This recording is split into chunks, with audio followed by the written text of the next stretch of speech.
اس تقوی کو اختیار کیے بغیر کوئی انسان ولی نہیں بن سکتا۔ قرآن مجید میں فرما دیا ان اولیاءہ الا المتقون، کہ اللہ کے جو ولی ہوتے ہیں یہ وہی لوگ جو متقی ہوتے ہیں۔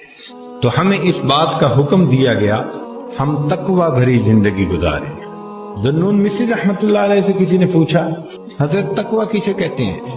فرمایا اگر تمہارے دل کی تمناؤں کو مجسم کر کے کسی تشتری کے اندر رکھ دیں اور اس کو سرے بازار پھرائیں تو کوئی ایسی تمنا بھی اس میں نہ ہو جس پر تمہیں شرمندگی ہو، تو دل میں بھی گناہ کی تمنا نہ رکھنا، اس کو تقوی کہتے ہیں۔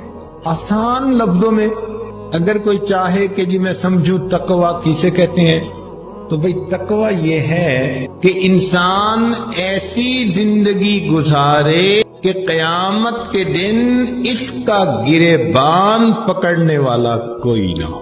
اپنی زندگی کے بارے میں سوچیں کہ کیا میری زندگی میں کوئی ایسا ہے جس کا دل میں نے خفا کیا، جس کے حق ادا نہیں کیے، جس کو میں نے دکھایا، ستایا، اور ایسا تو نہیں کہ قیامت کے دن وہ میرا گریبان پکڑے گا۔ تو ایسی زندگی گزارنا کہ قیامت کے دن انسان کا گریبان پکڑنے والا کوئی نہ ہو، اس کو تقوی کہتے ہیں۔